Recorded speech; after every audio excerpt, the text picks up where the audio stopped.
how was your Halloween party? Anybody? How did you like the theme? Any feedback from the non-organizers, please? What about the theme person? Did I manage to scare you out? You came as my friend, so obviously I wouldn't scare you. So that's what it is. Okay, so beginning with the session today, I'll first give out the evaluators, the roles that have been taken up by different people. So we have the table topics master, that's Aditya. The speech evaluator for today is Paridhi. The impromptu speeches is being evaluated by Anusha. And then we have the general evaluator, who's Animesh. The R counter is Sameer, taken up by Sameer. The grammarian is Anjali Chaudhary. And we have the timer, who's Jitendra. He's on his way. The timer is not on time today. So to begin with, the grammarian, please give the word of the day.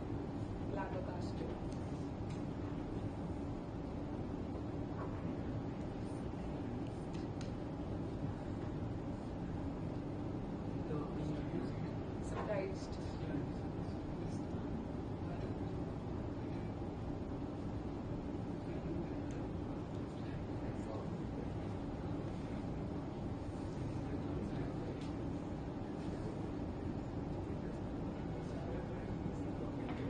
So let's begin with the prepared speeches. Let's have Ritika on stage.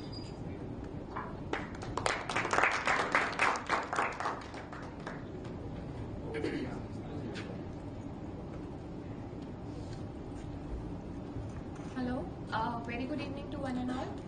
I am Ritika and I am giving my level 3 speech today, and the topic is creativity. So, how does one define creativity? I think it's not limited to scientific experimentation, designing, use of colors, etc. I think when a child makes number of excuses is creativity. A student when repeats the same thing what the teacher has said in a different way to get CP is creativity. A model when walks the ramp with all sorts of weird dresses is creativity. I mean, who could have thought of touch screen or mobile or a simple telephone for that matter? Who could have thought of flying and traveling? Who could have thought of wearing clothes instead of leaves? Who could have thought of demand and supply curve? And on the top of that, marginal utility, cost, variable cost, etc. And the list goes on. Creativity and experimentation go hand in hand. Experimentation is the key essence which unlocks this hidden talent in you, and maybe that's why companies invest a lot of amount in R&D nowadays. Also, I think this element is present in each and every individual, only the degree varies. Picasso very well says creativity, every child is an artist. The problem is to be an artist when you grow up. Also, had this element of creativity been missing from our lives, I don't think we would have ever progressed after Stone Age. Now, this might appear boring when I'm talking about creativity to you all. You're not in NIT or IIT that you'll be designing models or innovating something. You're not in NIT that you will designing clothes or fabrics. Then why? Because you are a management student, and management is an art as well as science.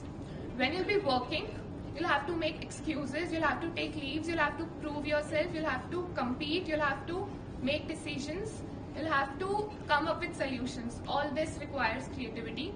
Also, a separate branch of management called marketing has its underlying principle as creativity. It very well checks how well your left part of the brain works. Also, many a times we see that people, less qualified people holding top positions or better positions than better educated people, better qualified people. Maybe I think one of the reasons is the left part of the brain or the creative part of the brain works better than those people. So, just to sum up, my speech had the two purposes. The purpose was twofold. First, obviously to complete a level at Toastmasters. Second, just to awaken this dormant element within you. This is advice, just give space to every thought that comes to your mind. Explore, experiment, ask yourself what if questions. What if you were a CEO? What if you were not here? What if you were doing something else, etc. and answer them.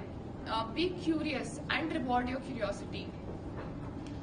Just think, experiment. Your paths may be wrong. Always the result is not right, but don't stop, because your path experimentation leads to your creativity. Just break the rules of culture and trend, because there is no trend, there is just a trendsetter. Thank you.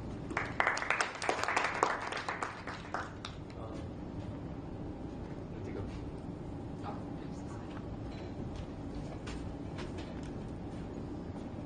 Next, we will have on stage Aditya Agrawal, who will be giving his. Can we have London first? Do you mind?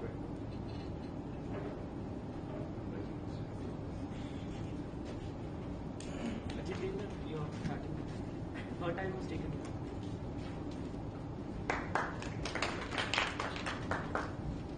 Good evening, fellow Toastmasters. Today, I, Nilanjan Mohan, stand before you to present a prepared speech, The Icebreaker. Though I haven't really prepared much about it, but then when you are asked to speak about yourself, I don't think you really need to put in a lot of efforts to prepare. Especially this year, maybe this probably might be the 20th time or something that I am sort of telling about myself. Like most people would generally do, even I would like to go about it in a chronological manner, though I'll try to make it a bit more interesting, and so that doesn't get very boring towards the end or something. As far as I'm concerned, the story starts say around 23 years, 11 months and 15 days from now, where there was born in my family a cute, adorable kid with two particularly apparent features, odd features. One was this baby had two bumps on his bald head, and the right hand of this baby was close-fisted. So my grandfather, when he saw this baby, he exclaimed, "Here's finally born a communist in the family." But then 24 years have passed, and this baby has transformed and grown into the kind of being you see in front of you today. And I never really was a fan of politics or anything. But about the bumps, the two bumps on the head, I think it was God's way of indicating to my parents that, look, here's born a little devil in the family, so like beware, watch out. And boy, was I a devil of sorts. I did a lot of mischief, and even today when I go to my native place, my relatives tell me a lot of a myriad of stories about my mischiefs and my pranks. If I go on about them, it will take like the entire night. So cutting short from there, I was basically very active in my childhood, and even now, I mean, I am a kind of person who likes to engage in a lot of activities going on around and trying to learn and contribute to them. Apart from that, I mean, though I have like cleared the CAT and I went through the rigorous selection procedure, and now I'm into IIM Indore, but though people would feel that I would be a kind of a studious chap or a nerd, it's totally contradictory. I'm not that way at all. But, though I like to learn by practically doing things and experimenting with stuff. But when I was in class 3, I believe something strange happened to me. It was that I happened to suddenly top in my class, and because of that I received a lot of felicitations and a good pat on the back. And though I was at that point of time a bit flabbergasted as to what was really happening, I was a bit young to understand and appreciate what was really happening, but I liked it and I thought that this should continue. So from that point, I decided that I should really do well in exams and competitions and try to stay ahead of the competition. And so they developed this habit. This good academic performance of mine helped me impress my crush in school. So that was another added benefit. Moving on, I was really interested in science and technology because I wanted to invent weapons of mass destruction and destroy the planet. Oops, I was just joking. I was interested in science and technology because I wanted to work in companies or industries engaged in innovation. And for that, I pursued mechanical engineering. Here, I would like to say that many of my friends who have earlier spoken on Toastmasters, they have said that at that point of time, they left their homes and went into NITs or IITs and had a very gala time over there. But I, on the contrary, I rejected admission calls from some NITs and decided to pursue engineering in my hometown itself, that's Mumbai. Even though I realized that I would have to do those daily up and downs in the crowded Mumbai local trains. But even in spite of that, those 4 years of mine were really memorable and joyful for me. I made a lot of good friends and friends for life, as they say. Typical memories which flash in my mind are mass bunking lectures to roam around Mumbai city, playing cricket in the classroom, mass copying assignments, and slogging hard on the day before the exams. Typically more on by conversations on the phone rather than studying those complicated stuff and books. As engineering goes, from that point I got placed into Bajaj Auto, and those 3 years of my life were another set or period of a fun phase in my life. I learned a lot from Bajaj Auto, and basically what I liked about Bajaj was the kind of experience, the kind of exposure and the kind of flexibility which I got. Typically we were taken in for R&D technical positions, but I was pretty much clear by that point of time that I wanted to get into business management, so I was allowed to take up a role in IT so that I could get exposure to business processes. And having joined in October in my department, by around November end or December, I was into meetings with VP and GM level people in Bajaj, the finance vertical per se. So that was the kind of exposure I got, and apart from that, there was a lot of learning, a lot of challenge, but there was a lot of fun, as I said. Typically, weekends used to be, the weekend evenings used to be really fun when we used to go out on bikes. Talking about bikes, Bajaj exposed me a lot to automotive technologies, and there grew this love-romantic relationship with bikes. I bought my first bike there. In fact, I had never before ridden a bike. I got to learn. I learned riding a motorcycle right from the newly prepared bikes in the Bajaj plants, right from the simple Boxers to the Kawasaki Ninjas and the KTMs. So that is those are memories I cherish. Apart from that, yeah, as I said, bike rides on the evenings were fun. Even more fun when we did it after having a bit of beer or wine. But in spite of all this drinking and driving business, I would like to sort of conclude by sharing some thoughts which I believe in. Though I would not like to gloat as such, but I feel and I strongly believe that we should have some basic level of discipline, because going forward it helps us in life. It has helped me so far. Not that I am I'm not very mischievous as of now or something, but there's one more thing I would like to share to wind it up. It's that I believe in my motto of my life is what you make it. It's your life, make it large. Though I do not endorse any alcohol brand by this. Thank you. Have a good evening.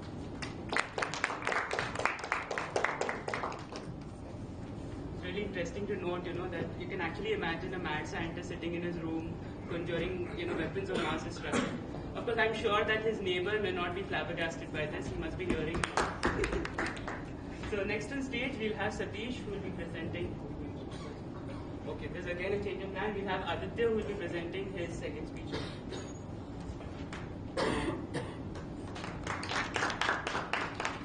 Thank you, Ashwin.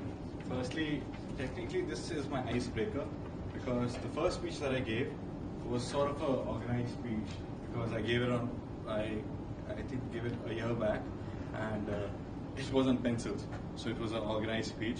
So then Anusha, Satish and a few others, they protested, how can you not give your icebreaker? Like, that was my icebreaker, but they did not really buy that argument. So here I am, giving my unofficially my first speech. So I'll start off again, because it's, as Nilanjan said, it's the icebreaker, so you don't really have to prepare much. So this is all going to be very impromptu. Hopefully this will end within 5 minutes. Last time I started talking about myself, it lasted for 17 minutes. That was during Madhuraka summer placements interview. Before that, when I was talking about myself, it lasted for 3.5 hours. Hopefully you will not have to bear that. So I'll start. I was born in a business family in Lucknow. I was brought up there to a great extent that till class 8th, I was in Lucknow.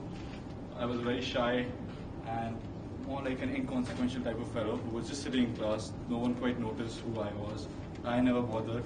I used to go to school, come back home, play some cricket, play some computer games, and that's it. That was more or less my life. Though I was quite pampered and I was quite privileged in a lot of ways. At the age of 11, I started driving the tractor all by myself. That was the first time I actually drove a motorized vehicle, and I couldn't even ride a bike then properly without the support. I mean, with the supporters I used to, but it was a small bike. But because of my grandfather and because of his pampering, I actually used to drive an entire tractor all by myself without power steering, without brakes. I mean, they literally don't have brakes. After the first few drives, I realized, that I'm not tall enough to actually handle it. I bumped into a tree, and subsequently there was an escort with me who used to jump on the brake while I used to jump on the clutch, because that's the only way you can stop a tractor, when you press both the pedals together.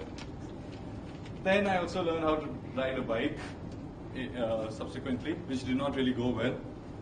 I have a 70% crash record, basically, which means for every 10 times I ride a bike, 7 times I fall and injure myself. So I thought I'll stick to four-wheelers.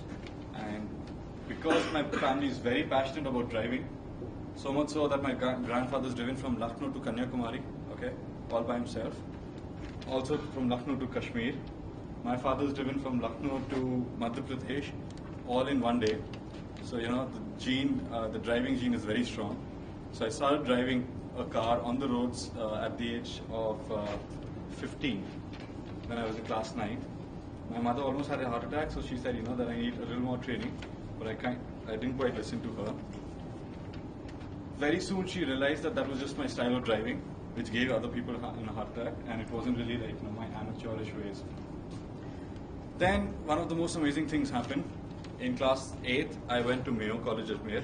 I don't know if you've heard about the place, but then it's a boarding school, and a very Hindu-oriented boarding school. So you have to go to the temple for 3 days in a week, and there are no drugs and no nothing of the sort. Nothing like doing school here. So it was a very clean type of environment. But there's one thing: it's very Rajasthani in its culture. So there was a lot of ragging, there's a lot of bullying, and there was a huge senior-junior divide. And when I say huge, it's just, it's flabbergastingly humongous. So much so that I was the alarm clock for one semester. I was the alarm clock for a particular senior. Whenever he used to, he had an alarm clock, that's a different thing, but then he wanted a more, human touch to it, literally. So, and there was a snooze button also, surprisingly. So he used to come and he used to tell me that it was an amazing scene. Class 12s had such authority that whenever they passed, we had to stand. Okay, we couldn't walk on the roads which were meant for walking. We had to walk on the side paths, which was basically a dirt track. Why? Only class 12s can walk on the road. Only class 12s can take a shortcut. We're talking about a 300-acre campus, and you can't even take a shortcut. Only class 12s have the privilege. You can't enter the canteen after 6 o'clock. Only class 12s can. You can't go out of your house, your residential houses, in slippers. Only class 12 can. Sorry, 4 minutes. Okay. So I was talking about this whole alarm clock business. So what happened was, he comes and he's like, I want to get up at 6. I'm like, I have a board exam tomorrow, so how can I wake you up? He's like, even I have a board exam, and mine is more important than yours, because it's class 12. Not that he actually had to give that justification. So he's like, you're going to stay up, and you're going to wake me up at 6. Fine. So I stayed up full night, even though I could have put an alarm, but that one freak incident where maybe if I didn't get up, that I would have to bear the consequences, which would have been very dire. So I stayed up full night. Okay, went to his room. His room was right next to mine, and he had asked me that if I don't get up in 3 calls, then you can splash a little water on me. Now imagine the kind of how excited I was to have the opportunity of splashing water on a 12th class and on 12th team. So I went. I'm like, his name was Mohit. So I'm like, Mohit. And the next one, Mohit. Okay, 3 calls done. I went inside his toilet, got some water, splashed on him. He opened his eyes. Within a second, he was up, and he gave me a very tight slap on my face. And he's like, thank you. And I was on the floor. I'm looking at myself. I'm like, okay, thank you, and I just leave. this is the kind of thing I enjoyed. But there was one amazing thing. There's a huge, I mean, even though there was this huge divide between seniors and juniors, you kind of respected them. Not obviously not in the moment when all this is happening, you know, you curse them left, right and center. We used to, not me particularly per se, but then others, I knew others who used to spit in their water because they used to make us do all sorts of things. We were not supposed to keep money on the campus because it was a boarding school. But then some random day, senior would call, and they would call like this, you know, class 10th, fall in line. That's it. 30 seconds was the time allotted to you to fall in line. You know, doesn't matter where you are. People used to actually come out of the toilet to fall in line within 30 seconds because there was an attendance, and you could not be late, or you could not miss those things. Because if you miss, then you have to report, which is the worst thing. Because irrespective whether you are at fault or not, you will be tortured. So now we can't keep money, but we used to at least some amount with us. And this class 12, he calls us. He's like, arrange $1,200. $1,200, you know, no one has that kind of money. He's like, I don't care. I want it in 2 hours. And it's like, you know, you want to say, are you kidding me? You know, you literally want to say, are you kidding me? So, but you can't say that because it's a class 12 thing, it's an Audi. We used to call in orders an Audi. So you got an Audi, you have to do. So here I am running from house to house. There were 8 houses, 300-acre campus, almost made 2 kilometers during the whole trip. And I'm actually collecting $4, $5 from people who actually show pity on you and give you the money. No one has the money. No one's generous. No one is kind. Okay, they at times just show this pity and like, you know, literally throw it at you, and you're carrying a polythene where you're keeping all that money and keeping it in your pocket, and you're running around. Finally, I collected some $700. Literally, it was that reminded me of that andaz apna apna ka scene, you know, ki jitne hai utne laya hu types. So I showed him. Next day, he goes. And actually, they were leaving. It was right around the time they were leaving, passing out. So we had a farewell party for our seniors. During the farewell party, they gave us gifts. And who funded those gifts? Us. Because it was the $700 that they used to actually buy gifts for us itself. So I told them later, you know, on a more friendly note, when things were less scary, then, you know, you could have avoided. It's okay, you know, you might not show such generosity in the future, or, you know. So this was the kind of things. I'll take another 2-3 minutes because I think this is very interesting. So after, Mayo gave me a lot of courage. You know, it made me a rebel of sorts. Any law, any rule was just meant to be broken. Why? Because it's a rule, and you can't really stick to the rules because then you become some kind of a nerdy fellow, or you know you kind of become a geek. You know, you're just following the rules and regulations.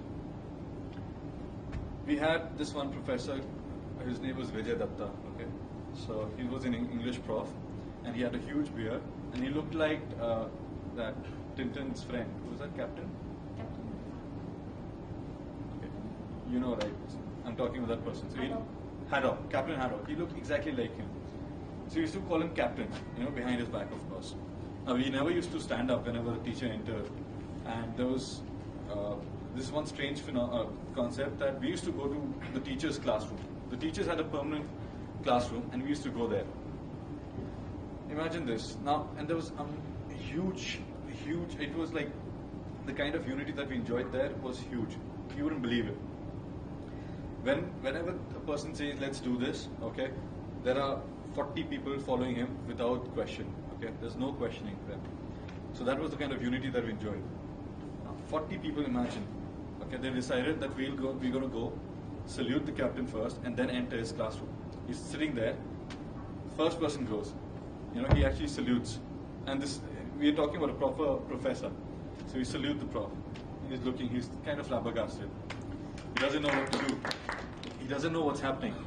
This happens with the second person, with the third person, fourth person, and then he realizes, all of a sudden we see him, that he's getting very angry, very, very angry, you know. And all of a sudden, he gets up, and he actually kicks a person. he kicks a person, we all start running. Now we have absolutely no idea where we're running, but we start running, all of us in one direction. And we go to the pavilion, which is a 100-year-old building, okay, and it overlooks the central stadium, which is like, it's our cricket stadium, and it's almost like only 4 meters short in radius, when you compare it with the national cricket field. So it's like a proper good stadium, a good field. So we go there, we're sitting there. Now, Vijay Datta actually follows us on his bike, okay? And we're running. Whenever he takes a turn or whenever he sees us, we start running. I mean, that's the kind of guts we had. It's broad daylight, everyone can see who we are. Doesn't matter, we're just running. But we did not go back. We were given a physical detention by our seniors. Now, physical detention, or PD as it's called, is one of the most torturous things that you can go through. The norm is that unless and until 3 people faint, okay, you will not be let go. I mean, you will not be allowed to go. So, we're talking about Ajmer, we're talking about temperatures like 40, 42, 45 degrees. You're talking about an hour-long PD. We're all in a Murgawala position, okay? The class 12s are standing there somewhere. Whenever you kind of bend or whenever you kind of slack, someone kicks you from the back, okay? And you just like perch your back a little higher. Then you just wait and you wish someone, some weak-willed person or some weak-bodied person will fall.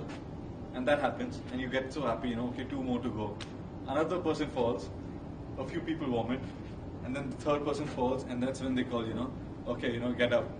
And that's, that's a relief. And then you see, okay, thank you. You literally look at those 3-4 poor people who are sitting down and you think, thank you. Literally, that's thank you for saving us.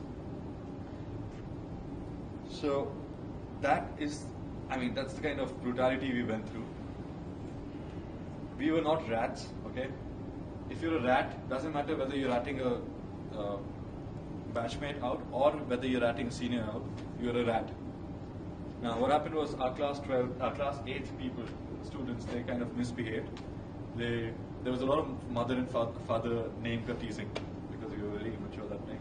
So, but it was only between, inside the batches, not between batches.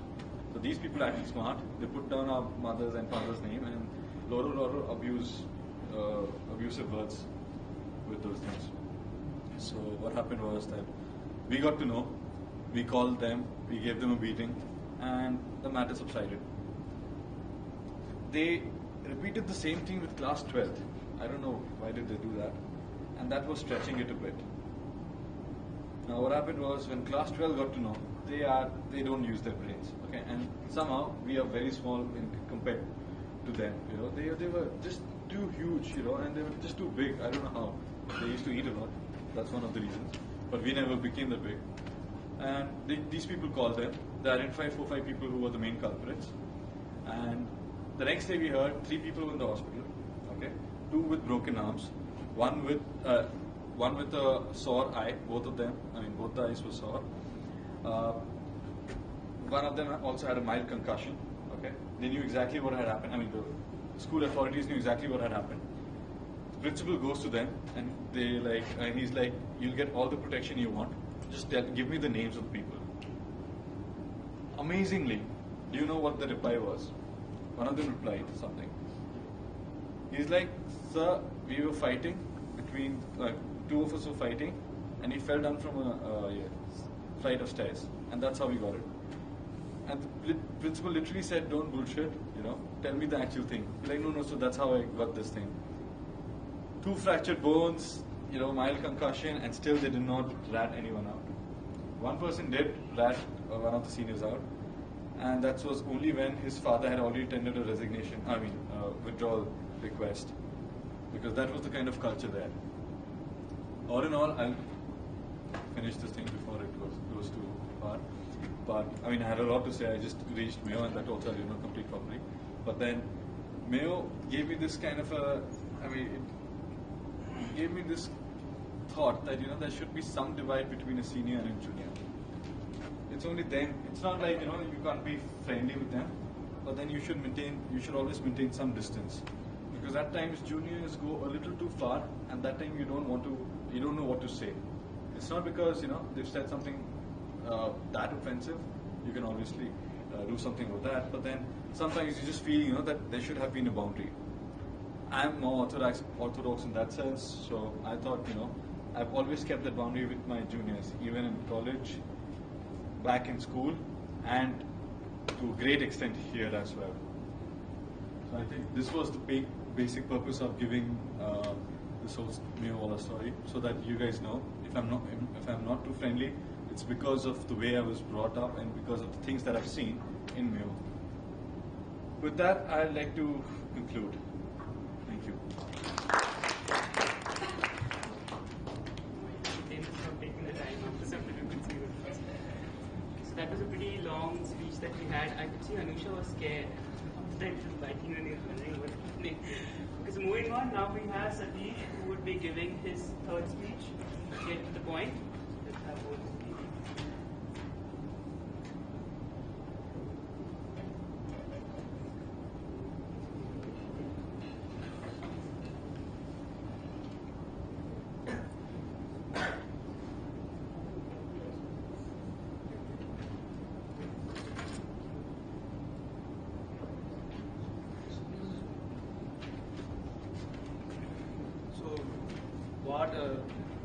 What Aditya has spoken, I have heard it a couple of times from him.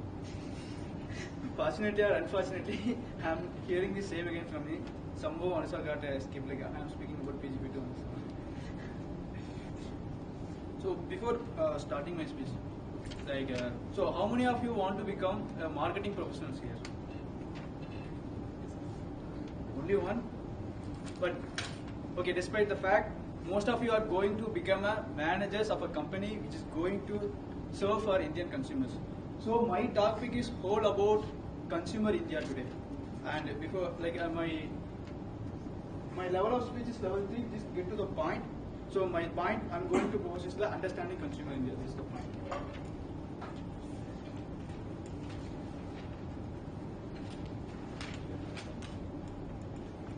So Indian economy got liberalized after 91 and it was full of growth story after that. And most of the MNC companies were flabbergasted with the kind of opportunities. And most of them entered. But whether all of them got succeeded, very few got succeeded, but very few didn't get through and still they are going to make impact. Like examples like Ford, Mercedes, which are going to still making an impact. So what is the problem here in India? Like consumer India, even though you have large kind of opportunities over there, but there is a huge maze in between. There's a huge labyrinth which goes beyond understanding the consumers of India. So only as a marketer, if you can understand all these changes, intricacies about them, you can succeed. So why I am calling it is a maze? Is it easy to traverse through this maze to understand India? So there are 3 points which I want to highlight why it is called a maze. First, as you know, India is a land of diversity. Be in terms of language, dress, food and festival. If you start from south, like for every 400 kilometers, the kind of language spoken differs. So it starts from Tamil, Telugu, Marathi, Hindi, Punjabi, Kashmiri. If you traverse from west to east, it starts from Gujarati, Hindi, Bengali and Northeast. And if you think about the kind of festivals we celebrate over here, like if it is the Durga Puja in Calcutta at some time, it's Onam in Kerala some other point. But we do have some kind of festivals which we celebrate together, which you see in the next slide. Yes, this is a cricket. So apart from cricket, Deepavali, which are some kind of festivals which we celebrate together. So first of all, you have to understand that India is a land of diversity with different features. Second point I want to make is it's a land of contradiction. If you see, India is very successful in the space missions where we are able to send rockets to Mars, Moon, but at the same time, this is the kind of roads we have. So we have a kind of technology know-how to beat the leading nations to send the rockets. But don't we have the technology to create a roads which can sustain for a single monsoon season? We have to think about it. So some more points. So India is a huge IT hub which makes a huge IT exports to all the Western countries. But there is also a huge digital divide in India where the kind of internet penetration is still comes to around only 20%. So out of 1.2 billion, only 20 million people are accessing internet now. And also one more point, as you know, like India is the people which provides huge intelligence IITians and IIMs who rules the Silicon Valley over here. But it's the same place where we are not able to provide education to all the needy people who are under the age of 14. So anyhow, the government has taken steps to implement acts like right to education, but it's a way forward to go. So third point I want to make, why it is a maze, it's an amalgamation of old and new. See, when we saw the growing consumer patterns of growing consumption pattern of India, many of the foreign companies want to set up supermarkets and other things in India. But only the people like Kishore Bayani, who understand truly about India, succeeded with a kind of big bazaar. You see, it's a supermarket, but it's actually looking like a supermarket in Western places? No, it's looking like a Indian street market with modern facilities. It's not only this, I can quote one more example for amalgamation of tradition with technology. Every one of you know, in India, still arranged marriage is followed everywhere. So in such kind of situation, the guys used to go for girl wedding ceremony, which is more interesting thing. In this case, the girls will bring coffee, tea or something else and speak. She will serve to the guy and as well as his family members who have been invited to see the girl. So in such a case, the guy will test the qualities of the girl, like personal qualities, how he is serving, how he is able to speak with the people. So all the soft qualities are tested over here. Above that, sometimes it also happens at slow set. The girls will be asked to sing a song or dance. So bored with the modern girls who are bored with such kind of practices, like they have for such kind of practices, they are looking for some opportunities to solve this problem. So a innovative guy who saw this kind of opportunity came up with an idea. Instead of doing such kind of things for every guy who is visiting him before finalizing about the marriage, he thought that we'll make some mock girl wedding ceremony. We will record all these things, like just only the girl alone do all these things with smart guys, and we will show this video to every guy rather than the guy coming directly to the home for each and every day and make this girl embarrassing. And this business got succeeded because of the innovation he had. This innovation happened because the understanding of the Indian consumers. So considering all these factors, like it's full of confusion, chaotic, contradictions, amalgamation. So should we leave out the Indian consumers? So the MNC should not consider the India? No, we can't leave it behind because the Indian consumers is too big to skip. The treasure is large enough so that you could not ignore. The reasons to consider, because of course you know, like India has a huge population. By the time of 2030, India might overcome China and become the large population state in the world. And one more point, growing GDP which contributes to high growth of per capita income. So not